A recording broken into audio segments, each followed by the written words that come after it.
1, 2, 1, 2, 3, 4.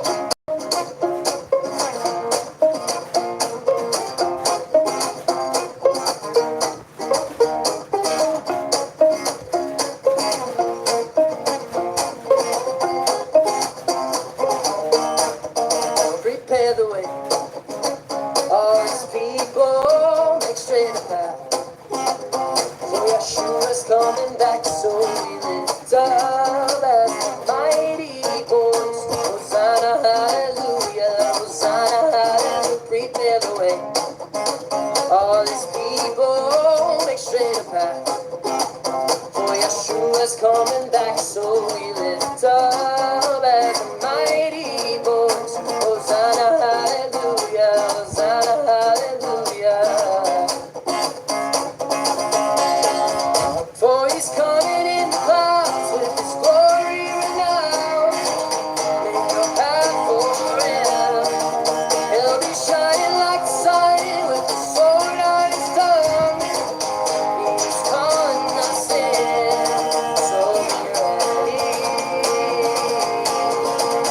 For Yeshua's coming again.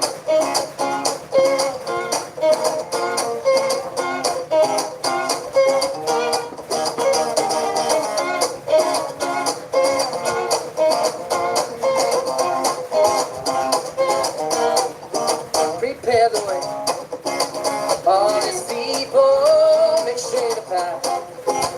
For Yeshua's coming back, so we lift up as a mighty voice. Hosanna, hallelujah, Hosanna, hallelujah. For he's coming in the clouds with his glory renowned. Make a path for him. He'll be shining like the sun with the sword on his tongue. He is calling us in, so be ready. For Yeshua is coming again.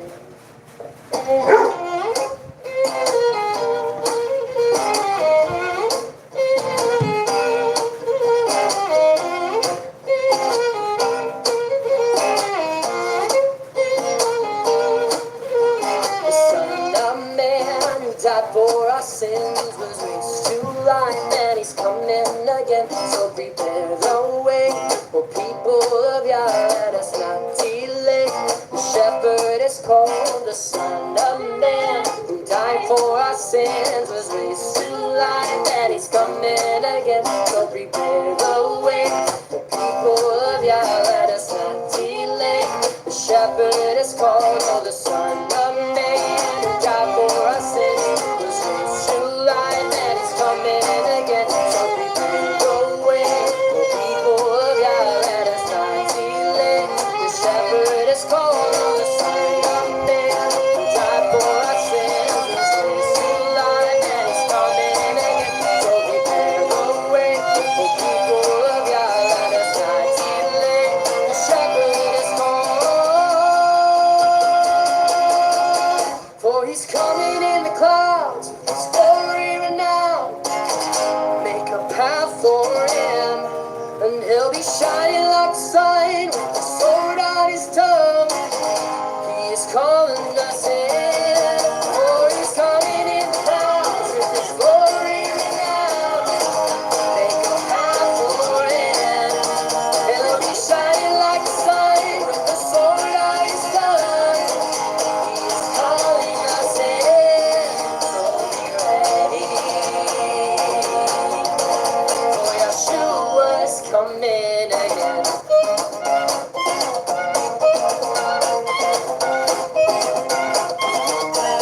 He's coming again.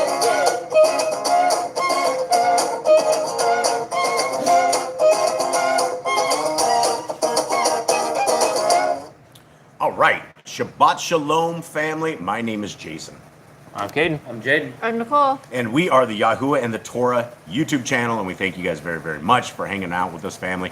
We really, really, really appreciate you all. We are the family who believes that the laws, statutes, and commandments that are found in Genesis, Exodus, Leviticus, Numbers, and Deuteronomy are the rule set for life. They mean absolutely everything, and they are the way forward. And as we read through scriptures, there's no place in scriptures that ever says that the laws of our Creator are gone.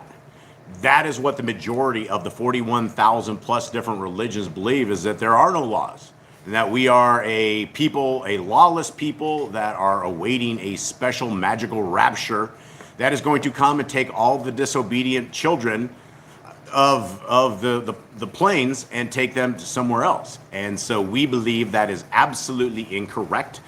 We do not believe any of that. And we also use the proper names of the Creator of the universe and the proper name for his Son. And I'd like to explain this because I did get a comment from a sister this morning, and I had to do a little bit of thinking about it because people, I guess, don't understand it. Now, we have been reading and teaching on YouTube now for nearly a decade. And the biggest drive away from anybody ever securing into the word of our Creator is that they don't understand the words that we're talking about. When I say Yahushua, they have no idea what that even means. And so when I use the word Jesus, when I use the name Jesus, I am using a nickname for the Creator's Son. And when people don't understand why I use the word Jesus, which I rarely ever do, but here's the understanding is there's very, very few of us that actually know the name of our Creator and his Son. Very, very, very few. So the majority of the world, if you go say Yahushua, they're going to look at you with a glaze in their eyes. They have no idea what you're even saying. So if you're trying to reach for men, if you are trying to reach for people out there, you're not going to be doing it with the understanding of the things that we understand. Right? That is why our eyes have been opened and our ways have been opened, but we have to teach with simplified teaching. Now, if I simply say Yahushua said this, and I have 38,000 different subs on my YouTube channel, and 37,000 of them know who Jesus is, but they don't know who Yahushua is, then it is best if we fish for men and we toss that line out there with a name that they recognize so that we're able to hook them and we're able to bring them in there. So if I use the name Jesus Christ, please don't throw the whip across my back and say that I'm doing this wrong, because all of us have come from a place where we learned about Jesus. That's all we knew. And when we come out of Christianity, we're not going to get into Torah keeping the way that we're keeping Torah keeping if we don't even have a proper understanding of the names. So the name of our Messiah, first of all, the name of our Creator is Yahuwah, Yad-He, Wav-He, Yad-He, Vav-He. It depends on how you want to say it. Some say it with a W, some say it with a V, some say Yahovah.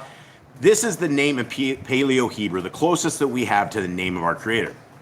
Now, if you're looking at the name of, I don't actually have the back of it, but the back of Yah Scriptures actually has Yahushua, which has the name of the Father in there, and then it has the ending to it. And so Yahushua means salvation, right? There's also others that say Yeshua, and that is a shorter form of Yahushua. So I think we're all very, very close with the name of our Creator, the name of his Son. But when I speak using the word God or using the word Jesus, I'm not fishing for you guys that are already on this channel. I'm fishing for those outside of the other 37,000 that could potentially understand who Jesus is, and they want to serve the Creator of the universe, and this is the beginning of it. So, guys, with that, Cade, open us in prayer. First, Father, we thank you for this day, and we thank you for your Shabbat, and we thank you for your day of rest, the day you have set apart for us, as we know. You know we needed rest, and you know that we need a day for you, a day where we can spend with you and learn your word and understand what you have put before us in these amazing books, what you have put before us in the scriptures that you wrote out. You knew thousands of years later there would be people that would seek your Torah, seek your ways. Here we are, united family, seeking your Shabbat, seeking your holy days, seeking obedience to your word and to your Torah. We ask that this counted righteousness to us. We ask that today is blessed. In His name, amen. All right. So, guys, this is what we're going to do right out of the gate. If you guys don't go anything past this, for all those new folks who actually watch this to this point, guys, what we're about to read is one of the greatest commandments that we even have. And this comes out of the book of Deuteronomy. And this is not just a commandment, this is the commandment. If there's only one commandment that we could ever learn and ever write on our heart and minds, then this would be the one.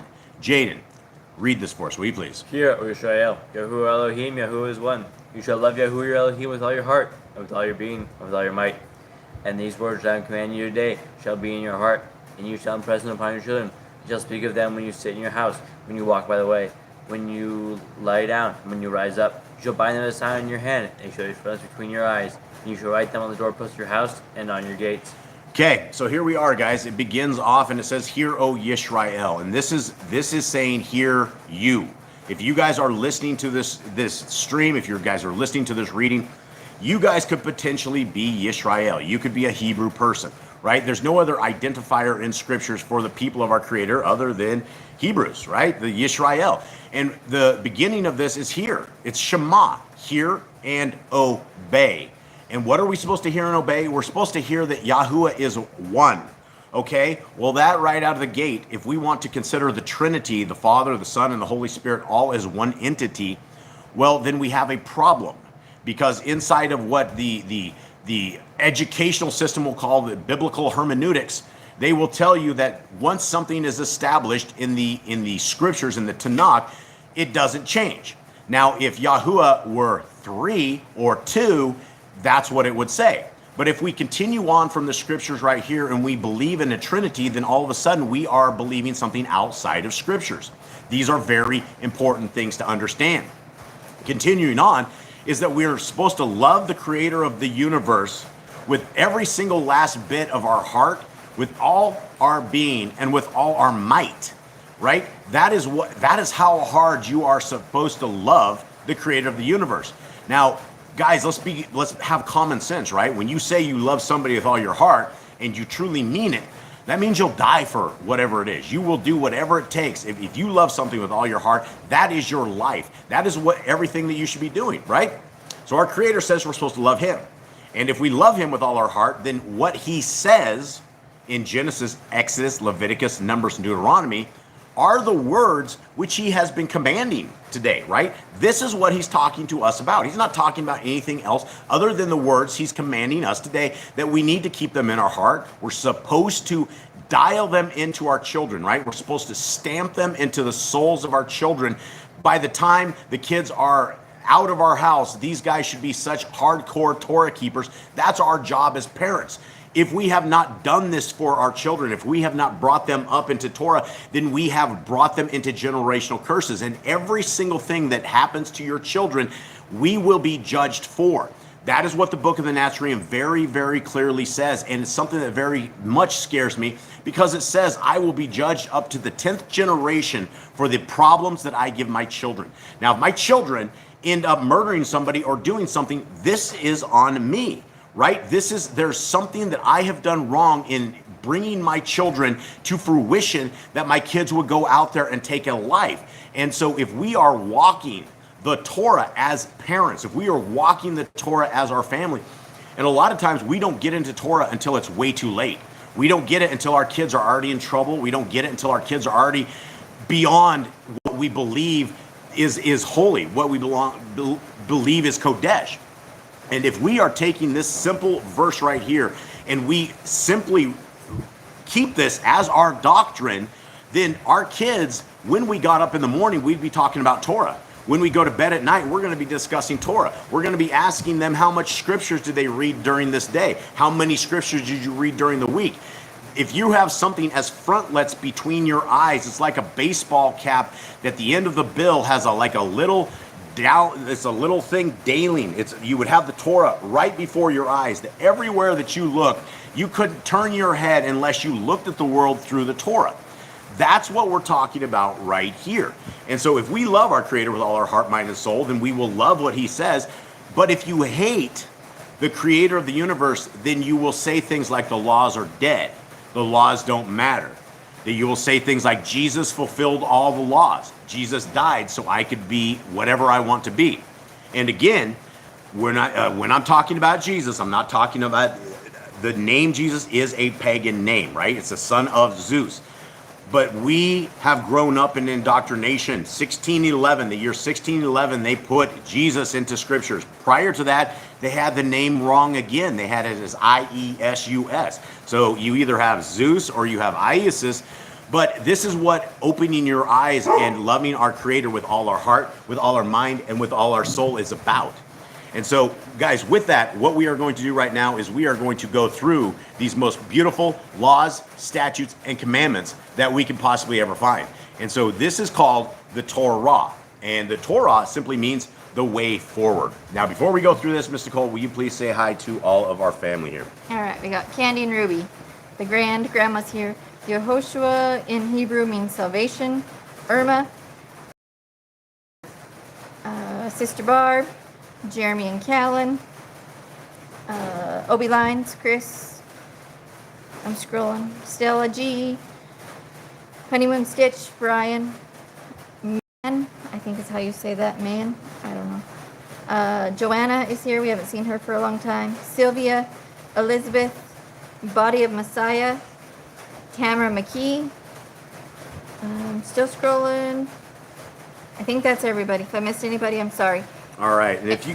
Go And ahead. Sister Barb, you were asking about the book of Khalid, the Nazarene. It's in the Apocrypha. It's the last book in the Apocrypha. So you have to download the whole Apocrypha on the Yah Scriptures, and it's the last book on that PDF. Yeah, and so you can go to yahscriptures.com, go to download, and then grab the Apocrypha. And inside of that, there's a menu system that you can do that Nicole put together, and you just click, and you can click into the book of Khalid. So this is, I think this is it on this. Let us go over this real quick. Okay, Torah commands. Guys, these are these laws, statutes, and commandments that our Creator has told us that we need to keep for all generations, for all times, for all peoples, for all creeds, for everything, right? This is what when you look at the book of Deuteronomy and you look at the chapter 28, it's the entire chapter is about all of the blessings that the people of our Creator will receive when they obey the laws, statutes, and commandments. It is a beautiful, beautiful chapter. But then you have the last half of that chapter, and the entire thing is full of all the curses that us and our family and all of our generations will be under if we don't keep the laws, statutes, and commandments. And as people have said, the greatest curses that you have had are not knowing all of the blessings you could have had, right? If we are keeping covenant with our Creator, the blessings flow in. The blessings from protection to taking care of us to having every last breath that we are dialing in being very important to the Creator of the universe. And that is why it is in our best interest to be on the proper side of the Creator of the universe. And those who say this is bondage, there's no such thing. That's blasphemy. Those who say that the words of our Creator are too much to handle, or we can't do this, or any other reason beyond that, guys, that is the devil getting into religion. That is the devil getting into all of this, and it is changing the hearts, minds, and souls of everybody out there. All right, so here we go. Let us begin with the Torah commands. Commandment number 1, be fruitful. Multiply. Replenish the earth. Subdue it. Have dominion over the fish, fowl, and every living creature. The herb bearing, and every tree is for food. Man and woman should build their own families. Master sin. Every clean moving thing that lives shall be food for you. Okay, and then when it says every moving thing that lives shall be food for you, you will have an entire group of the Christians that cannot get rid of their pork rinds, that cannot get rid of their unclean foods. They love their lobster, they love their stuff, and they will look at this verse and goes, right there, every moving thing that lives shall be food for you. Okay, well, if that is your understanding, then as you're looking out, seeing that the humans that are walking around could be food for you, if that is your understanding and that's what you want to say, that's not a good idea, right? Because if you think that every moving thing that lives shall be food for you, there's a lot of poisonous things that'll kill you, right? You can't take one piece of scripture and make an entire doctrine out of it, because we have the entire doctrine presented right before us that we don't have to make these guesses on. We don't have to wonder what this means, because we have a Leviticus 11, and Leviticus 11 clearly tells us the clean food and the unclean food.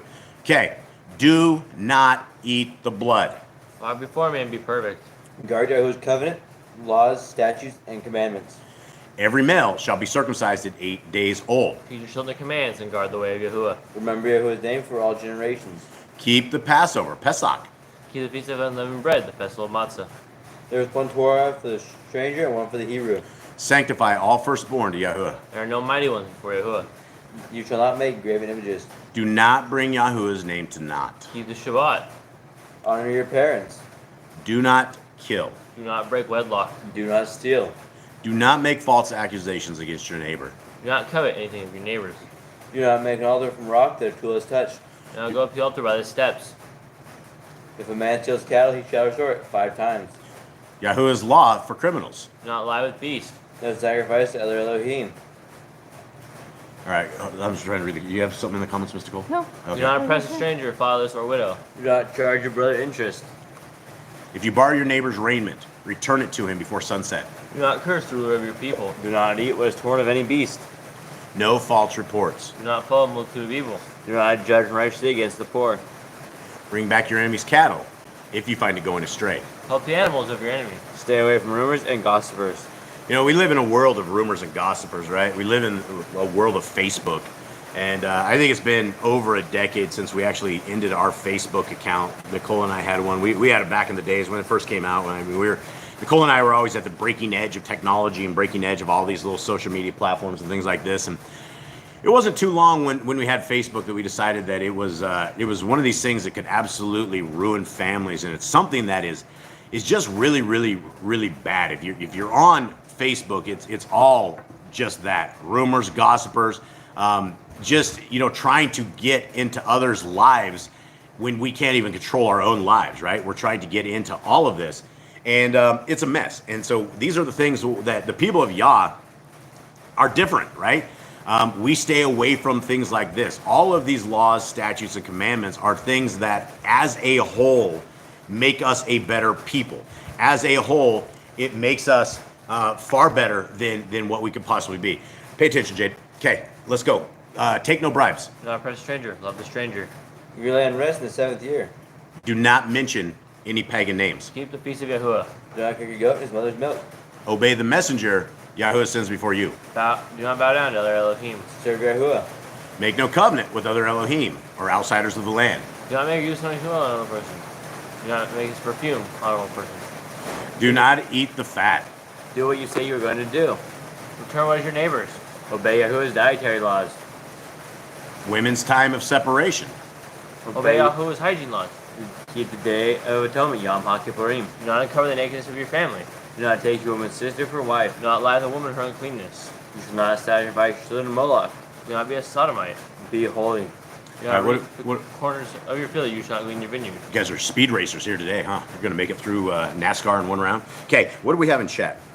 It's gossip mongering, yeah. That's what I'm going to. Facebook, yeah, absolutely.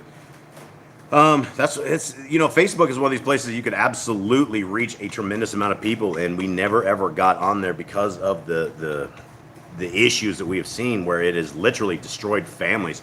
I mean, you'll get two there, and somebody says something, and all of a sudden you have all of the people in an entire town that know all sorts of dirt stuff, and it could be truth, it could not be truth, but it's literally family wrecking time. And we've gone from a world that we never used to have this. Think about a world before the internet. Think about the world before TV. It was a much, much better place. The greatest thing I think the devil ever did to solidify his place in this world was bring a TV to light. Once he got the one-eyed sleep snatcher, then he got everybody who's basically enslaved. The slaves of the devil are the people that sit there and watch television programming. It goes and it expands onto that, right? It expands into Facebook of this stuff, right? These are all things that we absolutely should not be a part of. These are things that we should be separated from. We shouldn't be exposing our dirty laundry to the rest of the world. We shouldn't be out there exposing other people's dirty laundry to the rest of the world. There's wrong things with the social media that we have today, and everybody's lives are in everybody's business, and it's a mess. Okay, continuing on. Do you have anything? No, just our roof again. Sounds like rain. Yeah, it does. Sorry, guys. It's not windy here. This is just a normal day with the sun hitting our roof. And so, Facebook is absolutely the government, without a shadow of a doubt. Zuckerbucks got loans from the government long before this. It's all a government entity. Google is a government entity. They got busted years ago when they were handing over all the data. There was a time and space back in the days, if you guys remember, when all of these so-called privacy places, And in fact, I used to work at Google, right? I worked at Google because their motto was, don't be evil. That was the only reason that I ever got and hooked my star to Google when I went there, is because I thought the company wasn't evil. And then after 4 years, I figured out that they were beyond evil, and they were doing very much evil things. Things before the CIA ever got caught busting, basically taking all the US people's information. That's what they are. And so, guys, we need to be separated from all of this stuff, right? We need to be in our Kodesh books. We need to be with our families. We need to be around those who are lovers of our Creator. And I don't know so much as there's a lot of people out there that truly love our Creator. And if you don't love the Torah, then by default, you absolutely hate the Creator of the universe. Okay, continuing on. Where are we at, guys? Do not deal falsely or defraud your neighbor. Do not lie or be a liar. Pay your workers for the day's wage they are due. Do not harm the disabled. Do not endanger your neighbor. Do not hate your brother. Rebuke your neighbor for his sin. You know, I want to go into this do not hate your brother here, because we have, this is, you know, there's a lot of examples in my own family about things of this nature, right? I have 3 boys, right? 3 boys who are all brothers. And one of the absolute hardest things that I struggle against is unbrotherly love. And things that if somebody from the outside came and messed with one of the brothers, all of them would destroy that. But internally, I don't know if I could say that I see brotherly love. I don't know so much as I could say that, hey, I know what these guys love each other with every last part of their being.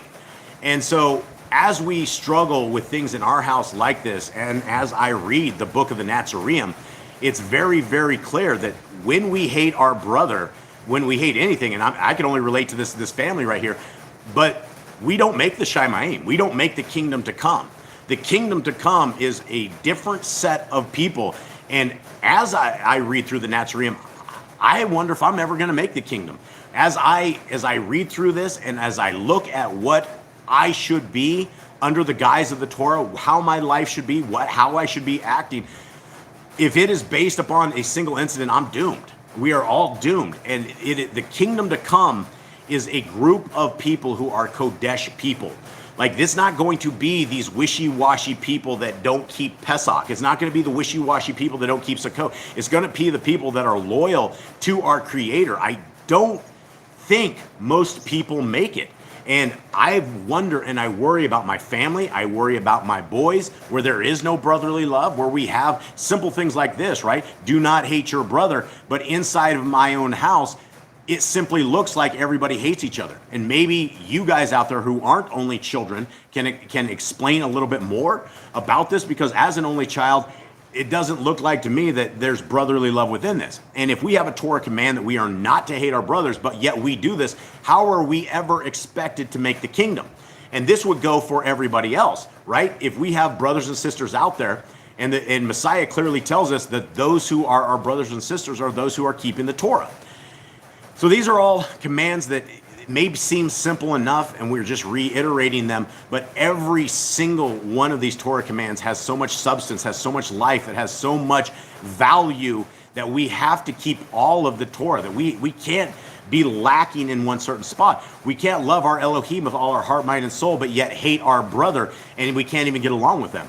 That's a problem that we all have. Okay, continuing on. The Grand says this too will pass, Jason. Siblings have been going through this for centuries. Look what happened to Joseph. Yeah, I know, they threw him down the well. That's the thing. I'm looking outside my house. I'm wondering if these guys are digging a well, because sometimes I go looking for them to see where they're at. Maybe they might be down the well. That's how it is. And I hope this passes, Graham. I really do. And thank you very, very much for that, because I needed a little bit of encouragement on this, because I wonder. I really, really wonder. Continuing on. Rebuke your neighbor for his sin. Love your neighbor as yourself. Do not divert your cattle. Do not mingle your seed. Do not mingle linen and wool. Do not lie with the taken woman. Do not eat the fruit of the trees for 3 years. Do not practice sorcery. Do not round your beard at the corners of your head. Do not cut yourself for the dead. Do not get tattoos. Do not prostitute your daughter. Do not defile your temple. Do not consult the medium. Respect your elders. Have correct weights and measures. Do not walk in the manners of the nation. Eat the feast of first fruits. Doing all right, Kate? Shavuot. Sure. No, hey, Keep the Feast of Trumpets, Yom Torah. bro, just because we have to bring examples into this, I think there's other people out there that probably have the same wonderment going on. If I am the only parent that is out there wondering if the kids hate each other to death, I think I would be an anomaly. So, Having correct weights and measurements, guys. Again, we're back to these simple commands, right? It seems simple enough, but yet we live in a world that the people of our Creator get ripped off all the time. And the people of our Creator are not to rip people off all the time. It's almost impossible to go anywhere without somehow getting ripped off by people that have incorrect weights and measures. And some actually take that to a whole nother degree. Some actually have a whole grift about things like this. But when we are Torah keepers, when we value the words of our Creator, then any business transactions that we do, anything that we do, we need to do it fairly. We need to do it with the eyes of the Torah. We need to do it with these things as frontlets between our eyes. What you got? Elizabeth says, there are 5 girls in our family. We understand. Reality is we adore each other. We have disagreements, but we are learning to go to each other with our hearts and Yahuwah in our hand. Thanks, sis.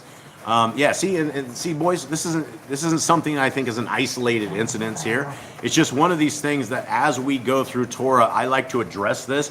And as much as my boys absolutely hate when I bring up our own issues, I think there's teaching and I think there's things out there that all of us can understand. And so, yeah, and like Sister Barb says, a quiet and gentle spirit will get you everywhere. And that's what, when the boys start arguing, that's the last thing we have. None of us have a quiet and gentle spirit. And these are things that we absolutely need to do to become stewards, to become those who inherit the kingdom to come. Because I don't think we're going to be sitting there in front of Messiah bashing our fellow man, right? We're not going to be sitting there making lewd and crude jokes when Messiah is sitting there. That's why I tell everyone here in this house, understand that Messiah is getting reports of everything that's happening. The heavens, the stones of the Shamayim, the scrolls are being recorded. Every idle word that we say, regardless if it's to our internal family, is going to be used against us. And if we have to love our brothers as ourselves, and if we do not love our brothers as ourselves, and that's part of what the Shamayim is, a lot of us could be in a lot of trouble. What you got? The Grand says, my mother used to get so frustrated with me and my brother and our constant bickering. She used to say, go ahead and go kill yourselves. Go kill each other. Go kill each other. Yeah.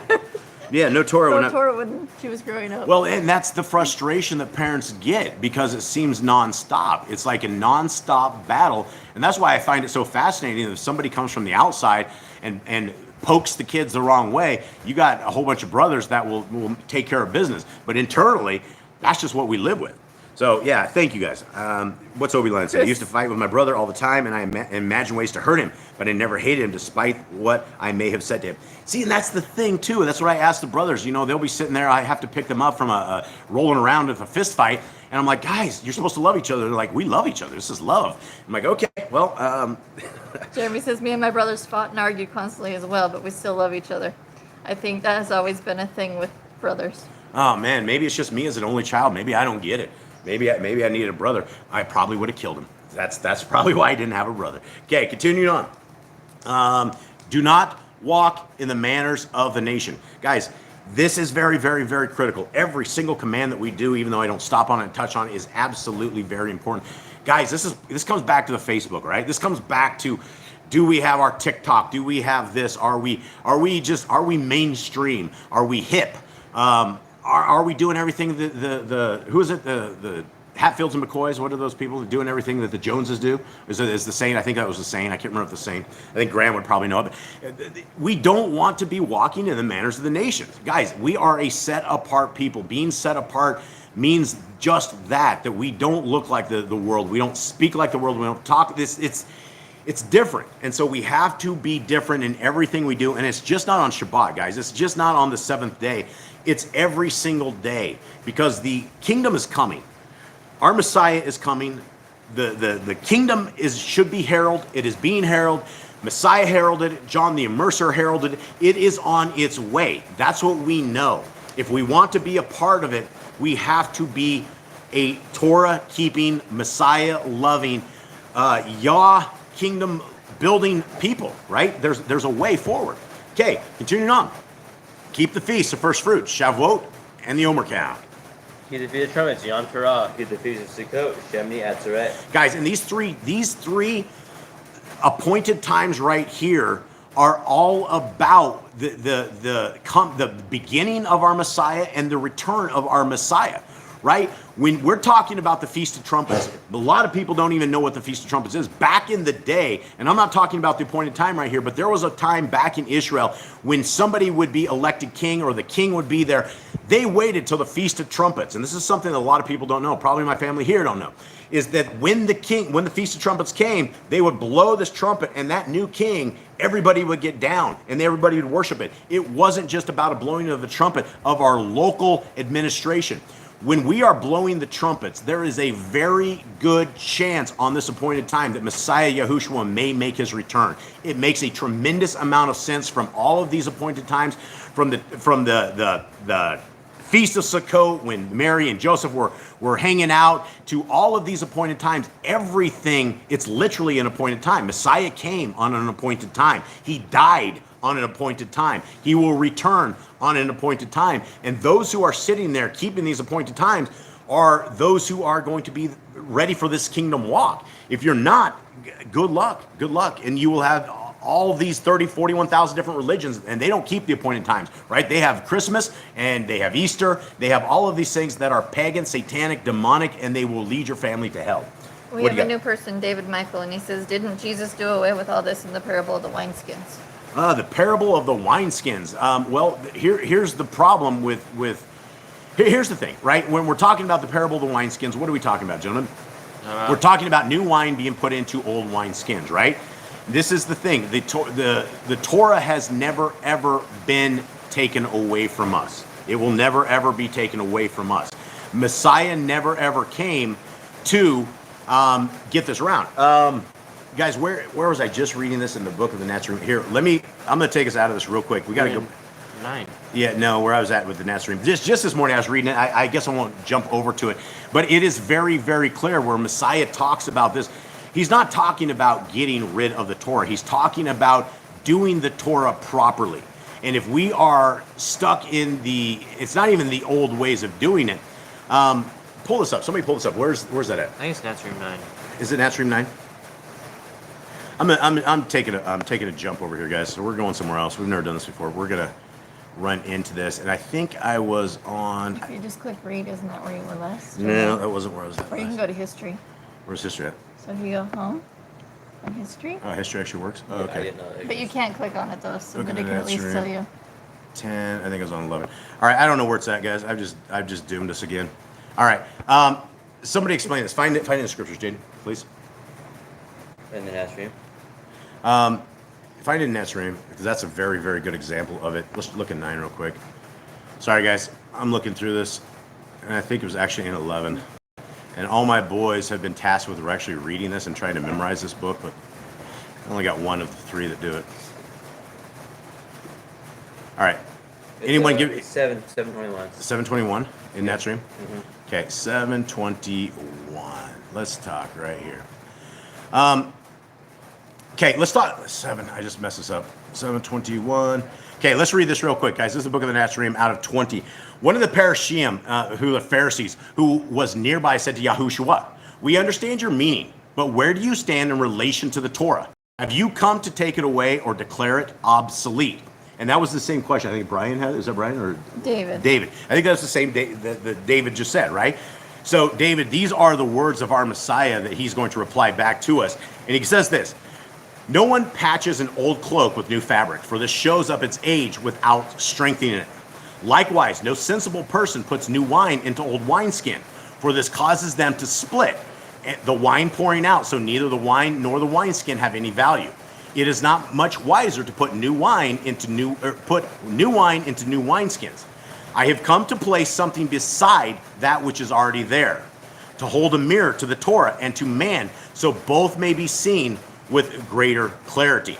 Okay, now here, go back. I think it's a 9 or something. What was I just reading today? I think it was 9. Let me see. Where is it, the Torah, guys, on this whole thing? Or it might be 11 where I'm at. Sorry, guys. We will find this. What are you looking for? The Torah, where he says clearly in this as well. Where he's talking about Torah. Okay, I pasted it all today. So you guys enter for. No. Sorry, guys. Yes, 9. We're at 32, I think. 9:32. I think it might be 34. 2. Okay, so let's talk to this a little bit on this thing right here. So Nazarene 9:34 says this: "He that is near me is close to a blazing fire and may get burned, but he who withdraws from the heat withdraws from the Shemaim." Some have said the yoke of the Torah sits heavy on our shoulders, but I tell you, I come not to lighten, but to magnify the responsibility. Moshe brought the Torah, which says, "Do not kill." But I say, any who releases anger on his brother without just cause shall not escape the judgment. That's funny. You guys actually mentioned that verse right there, right?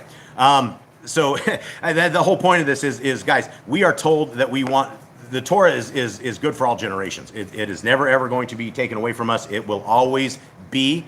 The wineskin parable has nothing to do with like the Torah being gone. Nothing like that. In fact, let me do one other thing. If David, if you're still out there, let me show you what happens if we are lawless. Because right here in Matthew 7, this particular verse right here, verse 23, the lawless people who do not keep the Torah are sent to hell. And so let me read this for everybody who's there.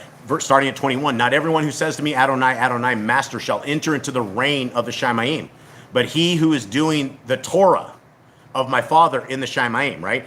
Because we don't have any other understanding of what the desire of the Father is if we have discounted the first 5 books of Scripture. So the desire of the Father is Genesis, Exodus, Leviticus, Numbers, and Deuteronomy. And then Messiah continues on. He says, "Many shall say to me in that day, Master, Master, have we not prophesied in your name and cast out demons in your name and done many mighty works in your name?" These are all clearly people that think they know Jesus the Christ very well. They think they know Yahushua HaMashiach very, very well. And then Messiah declares, "I shall declare to them, I never knew you. Depart from me, you who work lawlessness." And so, guys, that is a death sentence right there. That is a spiritual death sentence to hell. That is for everybody that is understanding or is willing to listen to the Torah. If we are lawless, Messiah by his own mouth says we are sent to hell. All right, let's continue on with the Torah commands. Where are we at, gentlemen? I think we're on to keep the Feast of Sukkot. Keep the Feast of Sukkot. Where are we at? It's in Leviticus 23. Leviticus 23, 34, 36, Leviticus what? David's- 23. David just said, "Wow, this is astounding teaching. I'm actually from Lincolnshire in England. Your teaching is teaching far side." Oh, amazing, incredible. Yeah, that's the hand of our Creator. That's not my teaching. I'm simply just I'm repeating what we have been given, which is why it is such a gift to all of us that a lot of us don't know the way forward. We've been taken into religion and we've been told traditions of men, and then when we actually read scriptures, it goes against that. And one of the biggest things that we can ever do is protect our souls and the souls of our family, which is why we always do the commands on this. Okay, now where am I at, fellas? Keep the Feast of Sukkot. Okay, All right, you guys keep rolling. I'm gonna try to find this. If you blaspheme the name of Yahuwah, you shall be put to death. If you kill your neighbor's animal, you must give him another. Repay injury for injury. Honor the Jubilee year. Confess your sins to Yahuwah and repay who you have trespassed against. The law of being an Nazir. Where is easy on the 4 corners of your garments. The law is whoever touches the corpse. You guys, where are you at, real quick? Numbers 19. Numbers 19. There we are, right there. Okay, law of whoever touched the corpse. Thank you. Sorry, guys. Follow Yahuwah's Torah, the law of inheritance. The law of keeping your oath to Yahuwah. Do not add or take away from the word. Guys, very, very, very important. We have 41,000 different religions, and we have broken this commandment. Because when we keep Sunday service, when we are worshiping on the first day of the week, that is contrary to all of the times we have been told to keep Shabbat. We've been told to keep a seventh day Shabbat. So here we are. So if we're worshiping on a Sunday, if we're keeping things like Easter or Christmas or any of these other things, and we think they're appointed times by our Creator, we're adding to and taking away. And that takes us to the next one, which is probably one of the most important things that we can ever do, because the only thing when we take our last breath, all we have left is our soul. What have we done? What did we do here on this earth? Have we walked with our Creator? Have we walked against Him? Are we doing His laws, statutes, and commandments, or are we against Him from that nature? Okay, and then I guess that takes us to the next one. Learn to fear Yahuwah. If we don't fear God, our Creator, then we're not going to care what He has to say. We're going to say it's all been nailed to a tree, and it doesn't matter, and we're waiting on that magical rapture school bus. Okay, what do you got? Stella wants to know if you can elaborate on without just cause. Without just cause, where was that at? Help me out here. I think it's up a little bit. Just cause? Guys, where are we at? I don't remember I don't just know. cause. What were we talking about? Miss here? Stella, can you help us out a little bit more on the just cause? I might have said something, but I don't recall what it is. All right, guys, let's continue on. Oh, was that when you release your anger on your brother without reason? Is that what you're talking about? I don't know. That's what we read in Nazarene. Possibly. Let's see what she says. We'll get back to it. Okay, guys, continue on. Learn to fear Yahuwah. And when we'll stop on the second when it goes. You Okay. shall love Yahuwah with all your heart. Bind the Torah laws upon your hand and the frontlets between your eyes. Chris does say unleashing anger on your brother without just cause. Oh, yeah. So there's always going to be, and again, the book of the Nazarene, you get a tremendous amount of understanding. The one thing that we get in the book of the Nazarene that I just barely read today is that we are to love our enemies, right? But we are not to love what our enemies do, right? If our enemies are into evil, we need to reject that. We need to reject all parts of this. But we still need to love our enemies, right? And there's always times where you're going to get mad at your brother, and there will be a just cause, right? And Messiah talks about righteous anger. He talks about that there is a righteous anger, and the example again comes from the book of Nazarene, because one of Messiah's disciples said, "Hey, you got mad at this guy," and Messiah says there are just causes. There's reasons to do it, right? If you're, say for instance, your brother is breaking Torah, and it's coming back and it's hurting your family, right? Those are just causes that you're going to get angry with your brother, right? There's going to be righteous anger in that, in trying to do the righteous thing. We have to be able to understand what right and wrong is, and we'll never know what right and wrong is unless we have the Torah. Once we have the Torah, then we know what sin is, because that's the only place in scriptures where sin is ever put. But there is times to get angry with your brother. There is times that life isn't just a perfect boat. There's issues a lot of times.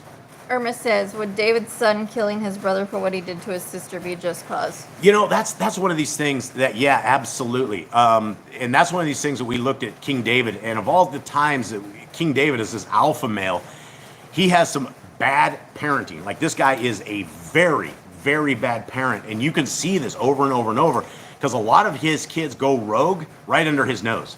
A lot of these kids do. When his kid took off with Tamar, or it wasn't his Tamar. Who was that chick? Was it the daughter? It was Tamar. Yeah, Was it Tamar? Tamar, Okay, yeah. we had two Tamars. So when Tamar was violated, that's one of these things, like, you would be very, very angry, right? The brother broke commandments by uncovering the skirt of somebody that was not supposed to, and that is the kind of stuff where alpha men are, from back in the day, were supposed to take care of business. That's why we have the laws, and some of these laws are really hard to understand, because let's say the law of adultery, right? If in Hebrew back in the days, if you got caught with adultery, you were doing it. The men of that town, and probably some women too, they would drag you outside the city gates and pick up rocks and kill you. That's what the justice was supposed to be. And we don't live in a society like that anymore. We don't live in a society of rules and regulations under the hand of our Creator. There's different ways. So, yeah, that's right. That would be righteous anger in that particular incident. So, all right, let's continue on. Write the Torah, laws on your doorposts. Do not tempt Yahuwah. Do what is right and good in the sight of Yahuwah. Do not be afraid of your enemies. Remember Yahuwah. Circumcise your heart. Cleave to Yahuwah. Swear by his name. Destroy graven images. Do not make an idol of Yahuwah as the pagans do their Elohim. Rejoice in all Yahuwah has blessed you with. Do not do what is right in your own eyes. One of these commands that are extremely important. The Christianity religion has us doing what is right in our own eyes. We can do whatever we want, and we can just ask Jesus for forgiveness in that particular religion.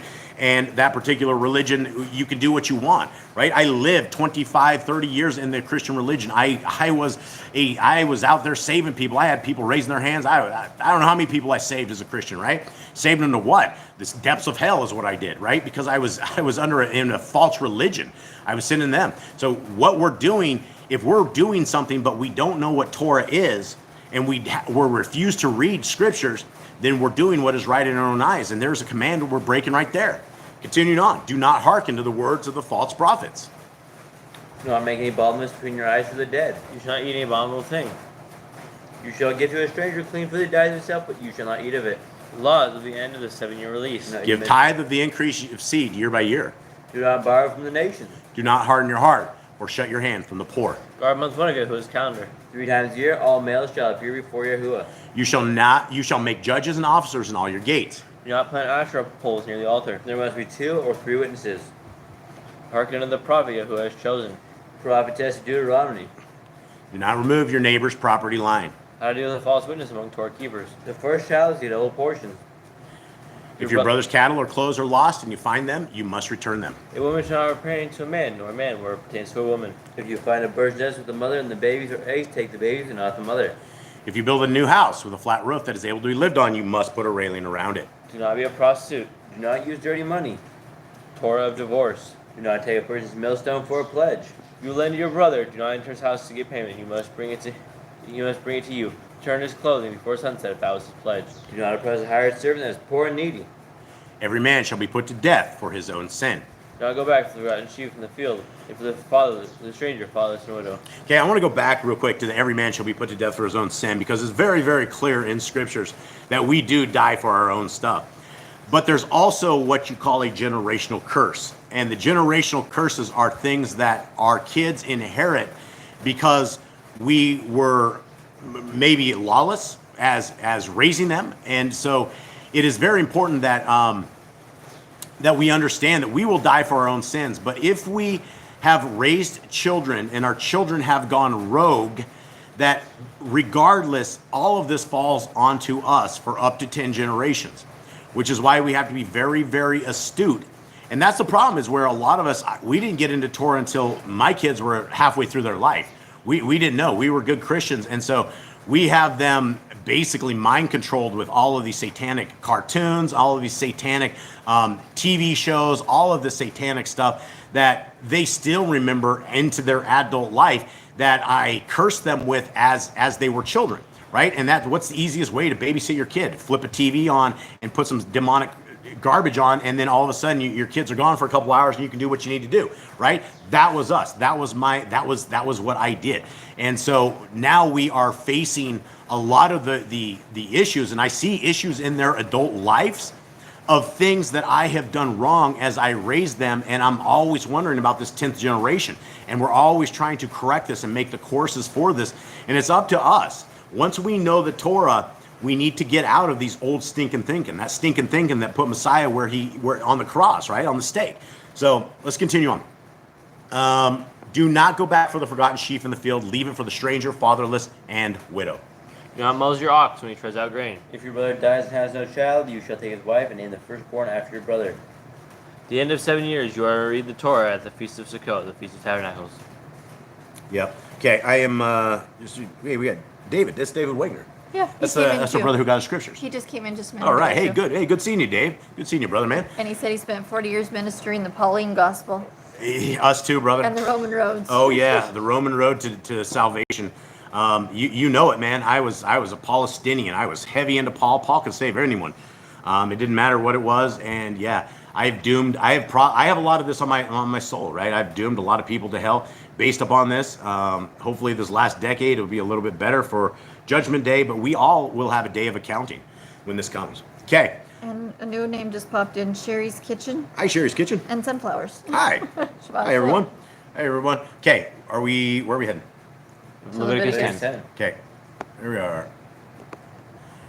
Sorry, guys, I'm doing all of my own production today. So Eli's with the 90-year-old people today. yeah, so and that's the thing is last time we talked to you guys about our family divided. Our family is still divided. There's one person out of our house at all times now taking care of the two 90-year-old people. Gentlemen, both of you guys have spent several days up there. You both come back. You look very trashed. You look very owned by the time you guys come back. How is it taking care of two people that have 180 years of experience on them? It's very tiring. Very tiring. Tell me about this. What happens? Have you guys preached to them at all? Have you guys taught to them? Yeah, we talked about it. Come closer so everyone can hear. Eli told me yesterday, I think he said it'd be easier to get a brick wall to seek the Torah than it would be for these two old people to even care anything about the Torah. What is your guys' experience with this? They don't care about the Torah. It's gone. It's done away with. It is done away with. It's done away with.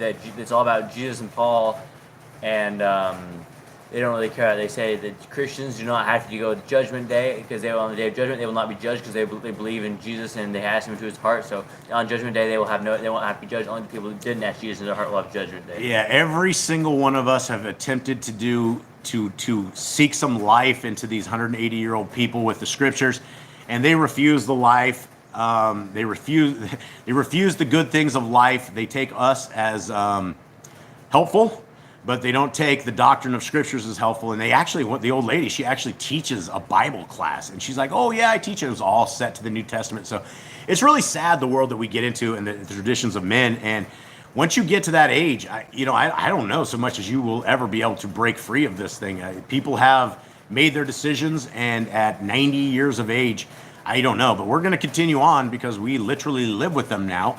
One of my kids lives with them at all times, and we're always feeding them and taking care of them. So maybe at some point we can break on through. So if you guys can keep Fred and Marlene in your guys' prayers, that the Boss Clan is able to somehow crack through this incredible indoctrination of Christianity, that would be one of the greatest miracles. So we'll keep you guys informed on all this and how it goes. Okay. Mr. Barb says, "Oh no, she teaches." Well, she hasn't been able to teach for a good 2 or 3 months, maybe more. Yeah, 2 or 3 that. months, but she still has these little Christian groups, and the Christian group came and grabbed the old timer, and they whisked him away. Group, yeah. Yeah. So, yep, under the Pauline spell. Yeah, there's a lot of people under the Pauline spell, and that's the problem if we don't read Scriptures.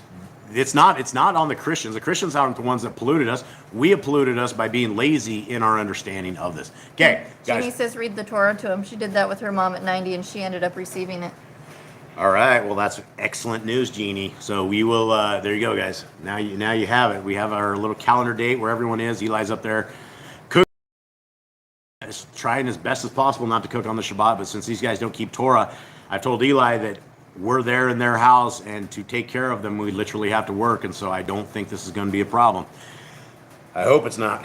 But here we go. Okay, Leviticus 10. Guys, tell me, anyone, Jaden, give me a recap of where we're at to this point. We are actually, we're usually wrapped up about this time.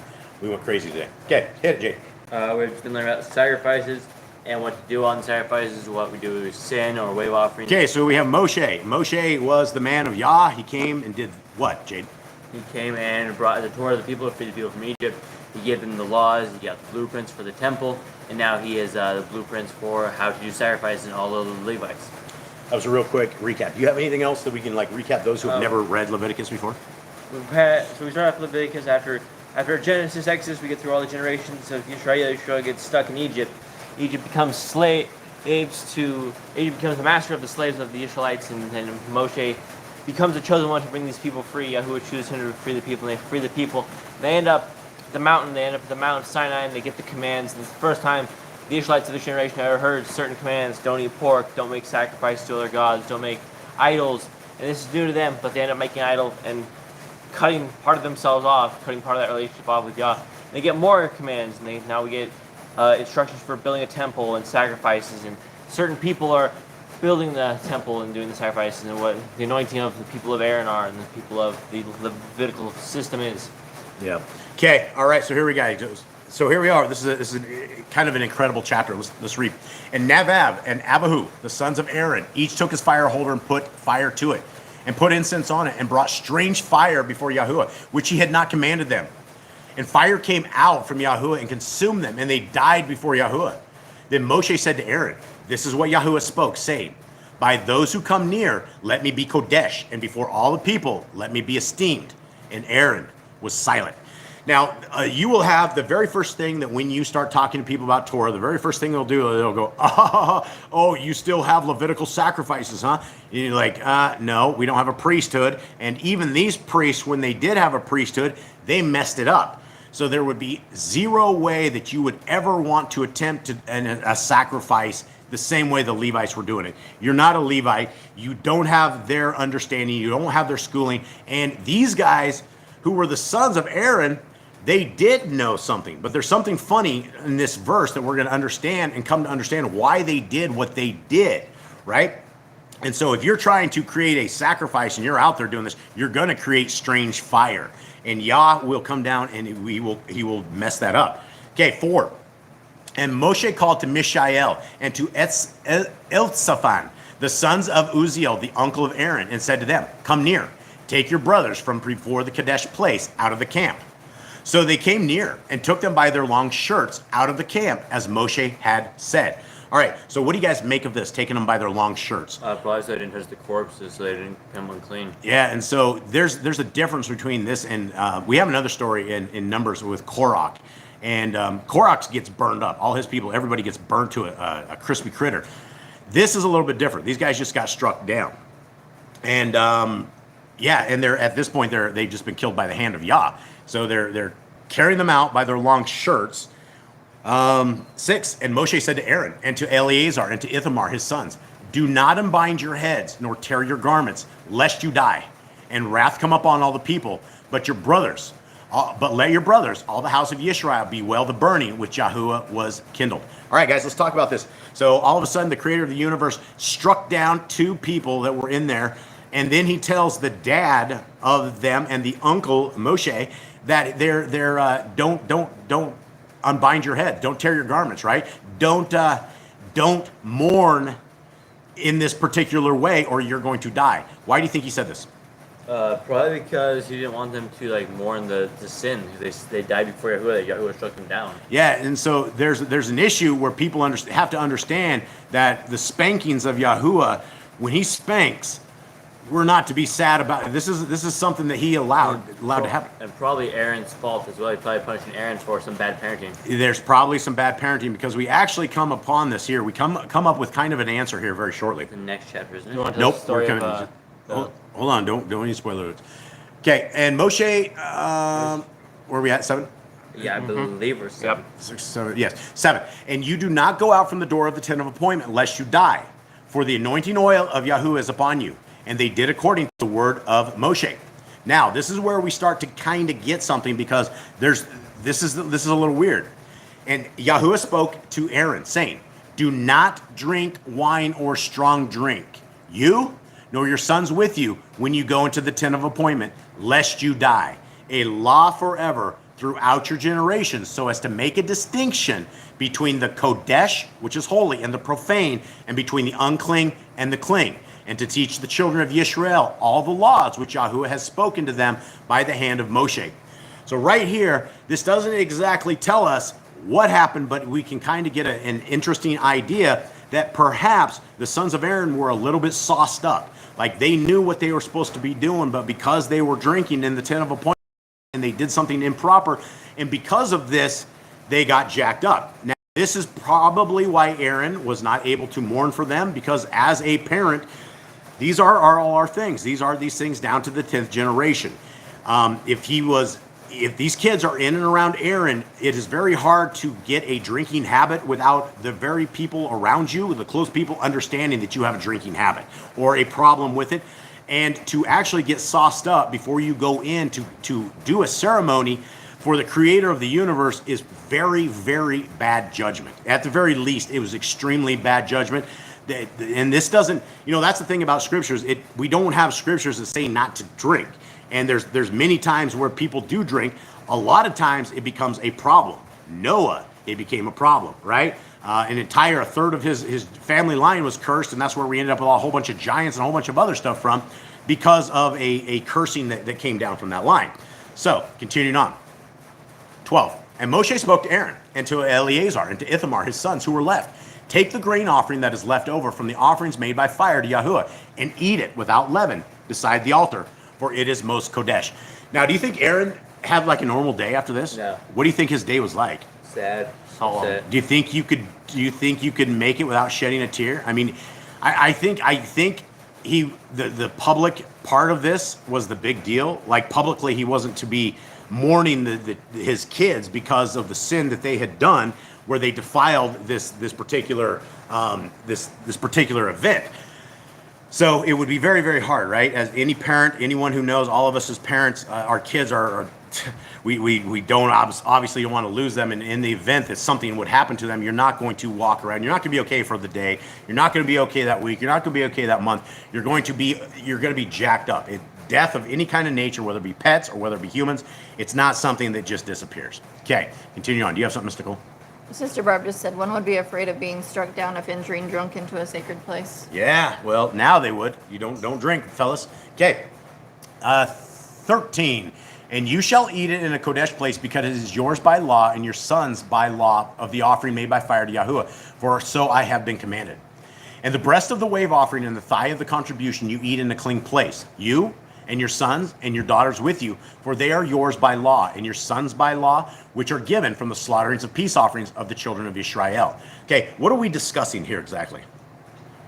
Food. We're discussing breakfast, lunch, and dinner, right? We're discussing the food that these guys get, that by them being priests, that they get. And this is why the entire religious system is completely jacked up, because you have all these people that are essentially charge you 10%, right? You can't go to a so-called church without being 10%. If you go to a Mormon church, they will actually take you and put you on a ledger, and you will be due for all that taxing, the tithing, right? And all of this is unbiblical. If all of these so-called satanic priests and pastors out there were doing this properly, then the people would come to them every Shabbat, not on a Sunday, and they would bring them food, right? They would be fed by these people. They would get new grain, an oxen would come in. All of these things that they're killing right here are going to feed the priests, because that's the only way these priests were ever to make their living, was to by ministering to the people for Yah.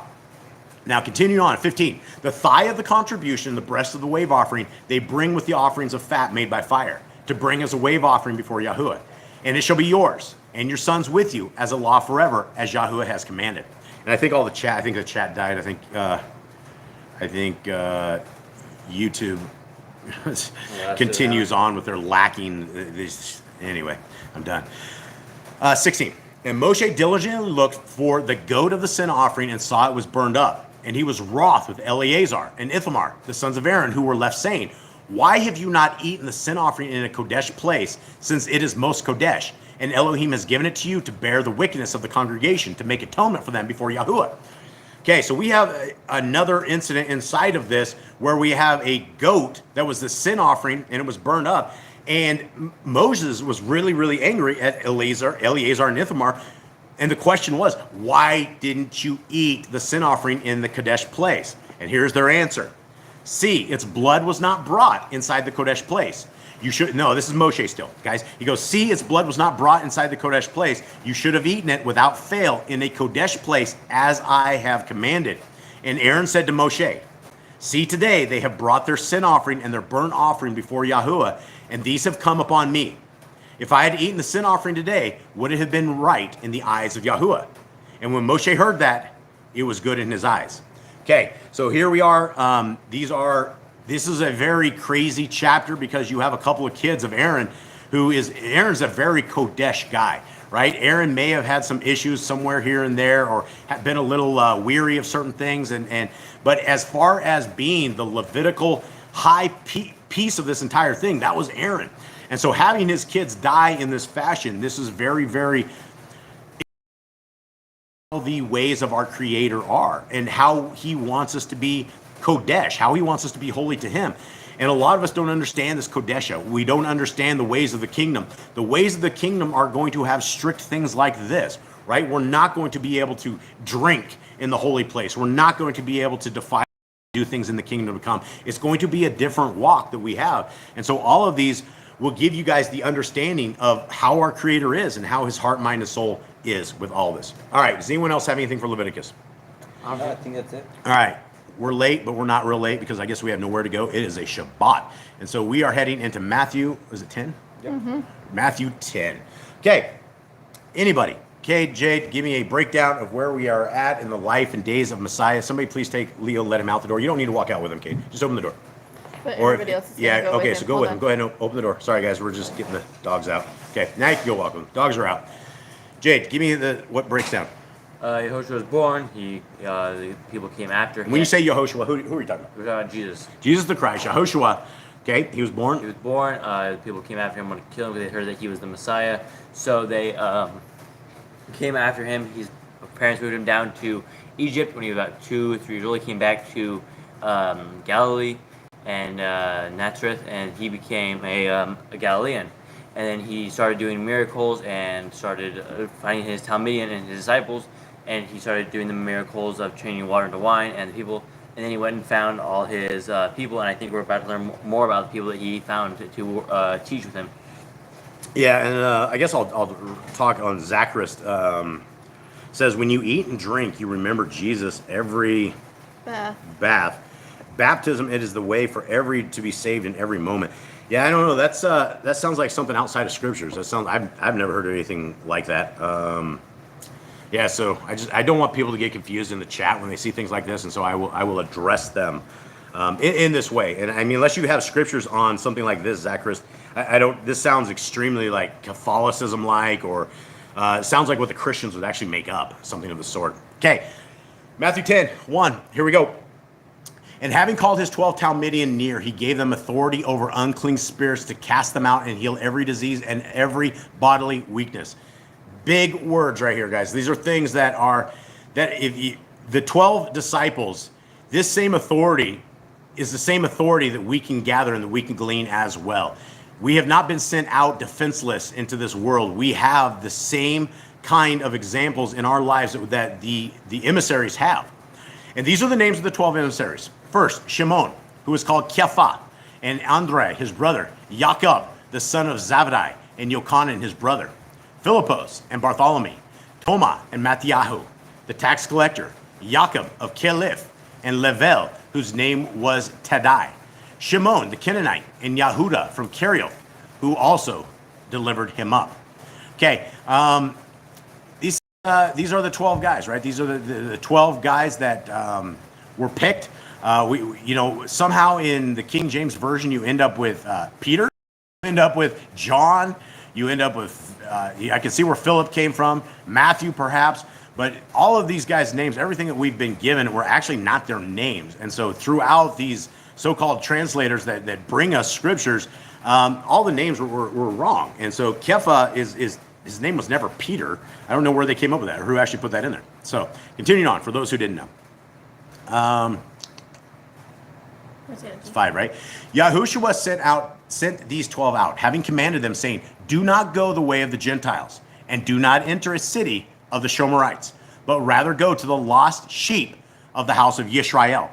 Now, this is probably going to be very, very confusing to people, but here's what's happening right here, guys. In this particular time, we have 2 tribes of Israel who are the only tribes that Messiah is hanging out with right now.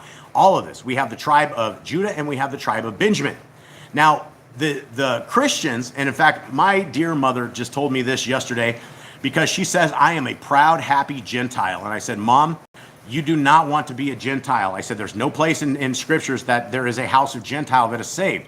I said, Mom, Gentile means you're not in covenant. And as the great Christian that she is, she don't give a rip about covenant. She don't give a rip about obeying the law, statutes, and commandments. And she don't give a rip about what the creator of the universe says. But if you ask her if she loves God with all her heart, mind, and soul, she will say absolutely. So what did Messiah just tell these guys? He says, don't go the way of the Gentiles. These people are not talking to the Gentiles. Who are the lost sheep of Yisrael? The only people in scriptures that have ever been identified as sheep are Yisrael. He is talking about the northern tribes of Yisrael, all of them that got dispersed in 722 AD. That is who we're talking about. He's not talking about going to these Gentiles that have a ton of gods, that have a ton of ways, that have a ton of religions. He's talking about going to the people, the people of Yisrael, who at that point, they may have been Gentiles, but they still had an identity. They still knew exactly who they were, and that is who they are going to. He's going back to all the people that used to be part of the 12 tribes of Israel, is who's he talking about. He's not talking about the pagan Gentiles right now. Continuing on. 7, and as you go, proclaim, saying, the reign of the Shemaim has drawn near.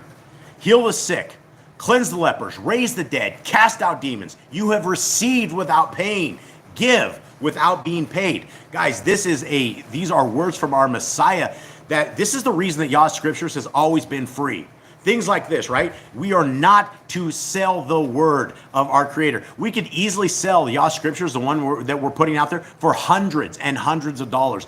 Boss Clan could have become filthy rich physically and spiritually, we would be dead. When we start using the word of our Creator as life money and putting it to enhance our life and do all this, that's evil, right? We have been given the word.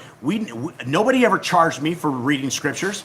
We don't have to know what is there. Our Creator has paved the way that every single one of us, if we so choose, we can pick up the scriptures and read the Torah. We can read the holy books. But we can't charge for this. And all of these so-called Torah-keeping channels and all these people that have this donation links, that have all this stuff, I find it very evil. I've always found it very evil. That's why you will never find a single channel that we have. There's no way to donate cash to this family, ever. There just has never been, and there never will be. Because we are doing this because we love our Creator, we love all of you guys out there, and we want the kingdom to come. I want to meet all of you guys. I want to high-five you all in the kingdom to come. And there's not going to be a lot of people. I don't think there's going to be billions. I think there's going to be a few. Continuing on. Do not acquire gold or silver or copper for your money belts, for your journey, or 2 undergarments, or sandals or staffs, for the worker is worthy of his food. What is he saying by this, Jade? No, you're worthy of your work. It's what you do. You get paid by your work. If you go and you take care of the people of our Creator, they're going to pull up a table and they're going to feed you, right? Because you have spiritual gold that you are telling people that most people don't know, right? And Messiah says, don't worry about this trip. You're going to take very limited. You're going to take one thing, right? You're going to take some sandals. You don't need extra clothes. You don't need all this other stuff, because you're going to go and the people of our Creator will take care of his people. 11. And into whatever city or village you enter, ask who is worthy in it and stay there until you leave. And as you enter into a house, greet it. And if the house is worthy, let your peace come upon it. But if it is not worthy, let your peace return to you. And whoever does not receive you nor hear your words, when you leave that house or city, shake off the dust from your feet.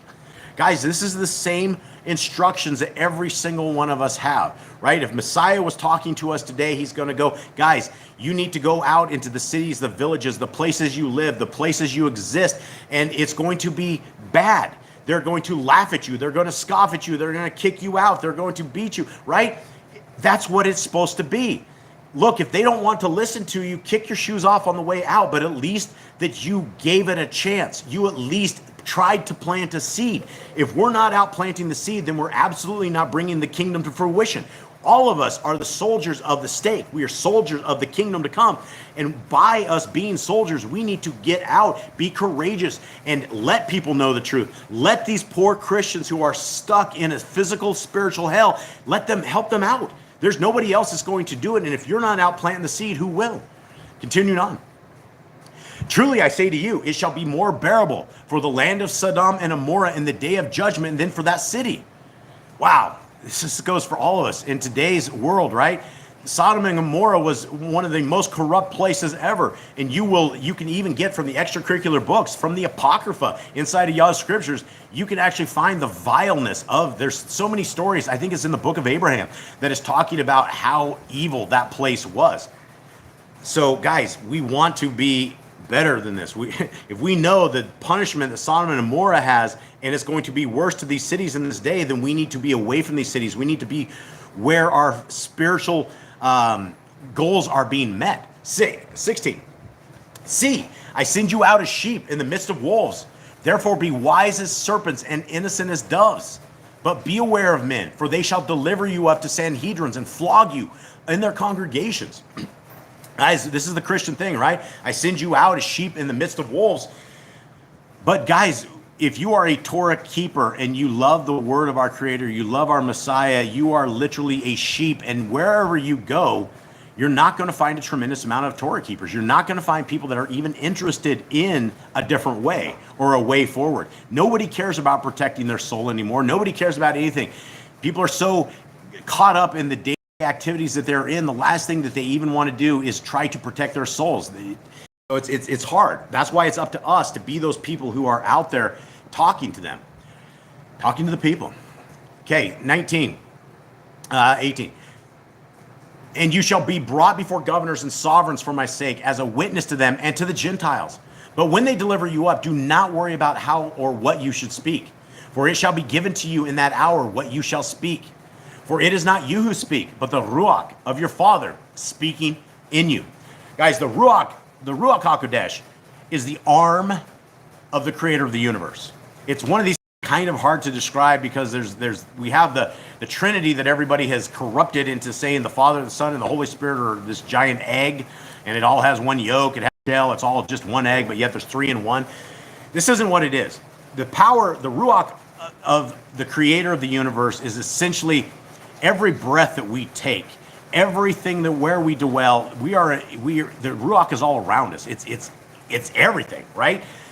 And it's the power that we are all able to gain. It is what our Creator has said He will give to us. It is what the Son came and tried to give out to the people, right? It is the power of the Creator that goes into human beings, and by that power, we are able to do amazing things. But we're not going to get to it without faith. We're not going to get to the power of the Ruach HaKodesh unless we are in the Torah, unless we are with doing what our Creator wants. And you will end up with a tremendous amount of Christians, and they think they're enamored in this, right? They think that they have all of this, and they speak in the name of the Creator. But Matthew 7 says the Son of the Creator is going to tell them to depart, and He sends them all to hell. Okay, continuing on. 21.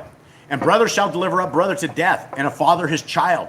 And children shall rise up against parents and shall put them to death. And you shall be hated by all for my name's sake. But he who shall have endured to the end shall be saved. Guys, this is it, right? These are what we are supposed to do.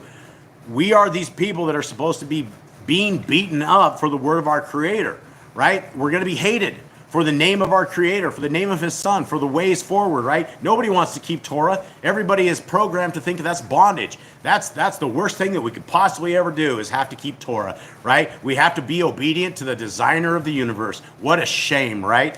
Crazy how people think. 22, 23. And when they persecute you in the city, flee to another. For truly I say to you, you shall by no means have gone through the cities of Yisrael before the son of Edom comes. A Talmud, it's not a Jewish Talmud, we're talking about a disciple. A Talmud is not above his teacher, nor a servant above his master. It is enough for the Talmud to become like his teacher, and a servant like his master. If they have called the master of the house Beelzebub, how much more those of his household? Therefore, do not fear them, for whatever is covered shall be revealed, and whatever is hidden shall be made known. And whatever I say to you in the dark, speak in the light, and what you hear in the ear, proclaim on the housetops. And do not fear those who kill the body, but are unable to kill the being, but rather fear Him who is able to destroy both being and body in Gehenna. Guys, this is the message for us today. Speak it from the housetops. Speak it proud, speak it properly. Do not fear them. Fear Gehenna, fear hell, fear where our spirits are going to go, our souls are going to go when we're dead, right? How much does our Father love us? Continuing on, Messiah says, are not two sparrows sold for a copper coin, and not one of them falls to the ground without your Father? And even the hairs of your head are all numbered. So do not fear. You are worth more than many sparrows. Guys, these are things that are encouragement. These are things that we should know that the Creator of the universe who has created everything has created you. He's created me. He has breathed the breath of life into all of us. He has given us a way forward. And if we choose to worship Him, He has given us eternity with He and His Son. If we choose not to worship Him, if we choose not to obey His law, statutes, and commandments, then by default, our leader is Hasatan. It's the devil. And that's who's going to be our leader at the end of time. That's who's going to be locked away with us. So you're either going to have a group of people who are Kodesh, who love our Creator, who do what He wants, or you're going to have this place that probably looks like Las Vegas. And that's probably what hell's going to be like as everyone's being tortured, right? It's just going to be evil. Choose the people who you're going to be with around right now. Continuing on. Everyone, therefore, who shall confess me before men, him I shall also confess before my Father who is in the Shamayim. This is our attorney Messiah Yahushua, right here. Our Messiah is going to be an advocate. He's going to be the one who confesses Him before the Father. Who else do we have to confess before the Father? Guys, this is who we want. We want a judge who is a proper judge. We want an advocate who is licensed. There's only one licensed attorney in the Shamayim, and it is Messiah Yahushua. Nobody else qualifies. Nobody else would even know. We don't know the Torah well enough to even judge by it, but Messiah does. And so if we are denying our Creator, if we're denying his Son, don't expect the day of judgment, the day of accounting, to be anything but sadness and misery. Guys, it doesn't take much to have faith. When you have faith and you understand that the Son of the Most High came and died and put his life to bring and to break the spiritual death of the Torah, it becomes exciting. It becomes something that if people want to laugh at you at, all you can do is just shake your head. It doesn't have anything to do with you. They don't hate you. They hate the kingdom. They hate the way. They hate the word. They hate a better way forward. That's not on you guys. Shake it off. Go to the next person and continue on. 34, do not think that I have come to bring peace on earth. I did not come to bring peace, but a sword. For I have come to bring division, a man against his father, a daughter against her mother, and a daughter-in-law against her mother-in-law. And a man's enemies are those of his own household. Guys, this is the same thing. Messiah is telling us what the things we are going to encounter. And when you are in Torah, you lose this, right? We lost when we got into Torah, when we moved out of the United States of America, we lost all of our family. They told us evil, mean things, and then when we wanted to come back, and then blah, blah, blah, and evil things were told to us, right? When we started keeping the commandments of our Creator, we became outcasts because we didn't celebrate Christmas. And all of a sudden, all the times we're there with Christmas, that's no more. All of a sudden, there's a hole where we used to be, and now we're the crazy people that we don't keep these satanic holidays. So this is what Messiah says. He's coming to bring division, right? Not everybody's going to want the Torah. In fact, 95% of the world probably doesn't even give a dang about the Torah, about our Creator, about anything like that, right? Because if you truly love God with all your heart, mind, and soul, you love Yah with every bit of your being, then you will fall upon his words and you will cherish his words, which are only found in Torah. Continuing on, 37 says, he who loves father or mother more than me is not worthy of me. And he who loves son or daughter more than me is not worthy of me. And he who does not take up his stake and follow after me is not worthy of me. He who has found his life shall lose it, and he that has lost his life for my sake shall find it. He who receives you receives me, and he who receives me who sent me. Now, Him who sent me. Him who sent me. Sorry, going to the next thing. Thank you. Now, we're talking about Messiah says that we're not to love our father and mother more than him.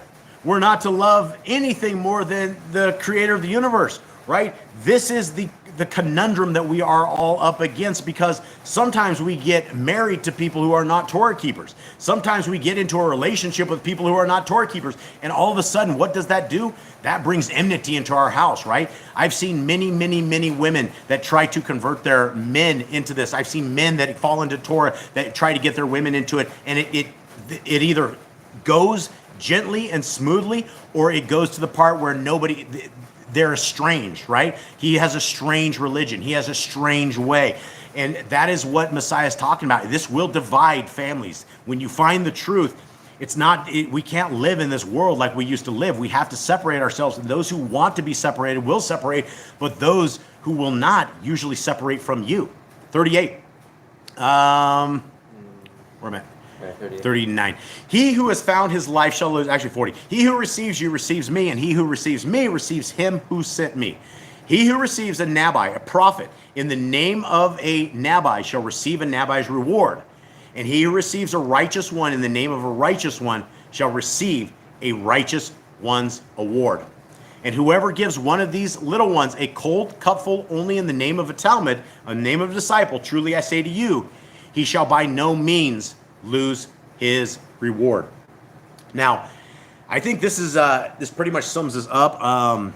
Do we have anything in chat at all? People are just talking about their families disowning them too.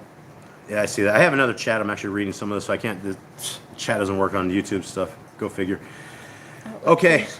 All right, guys. Well, this is the end, and I truly hope that you guys are the family that we are all able to high five and to give big hugs to in the kingdom to come, right? There's a special group of people, and the special group of people are all alike, and that they value everything in scriptures. They value the life and the job of our Messiah. They value the kingdom to come. They value the ways of our Creator, and they value him. And if we don't, then by default, we're going to lose our way, right? There's no way forward. The kingdom is not out there. And I think it was Stiller, somebody was talking earlier in this about people that never ever get to where they are at. Will they be rejected? And I don't know.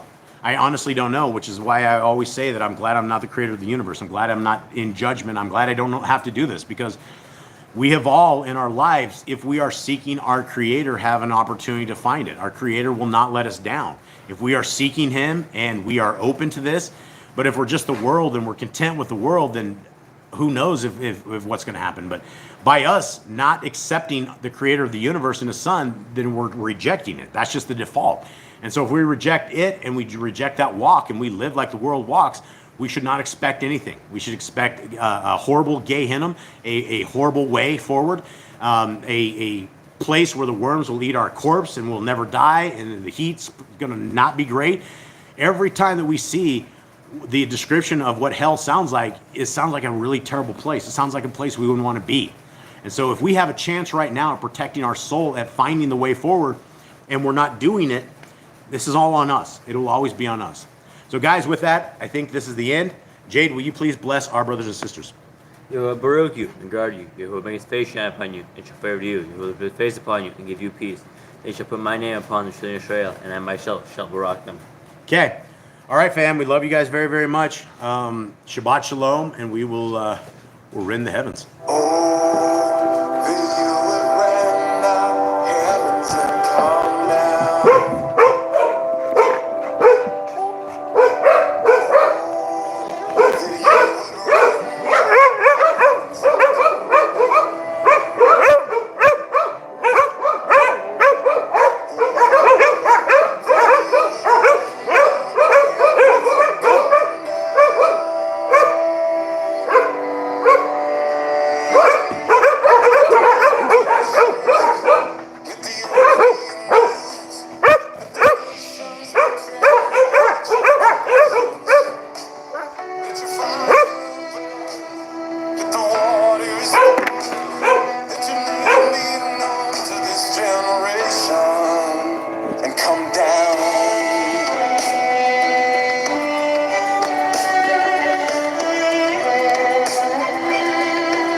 right, beautiful family out there. May Yahuwah bless you and keep you. May his light forever shine on you. May his grace forever be a part of our life. May the Torah always be a part and a forefront between our eyes, and that we are always with our Creator. And may we see each other in the kingdom to come. We love y'all.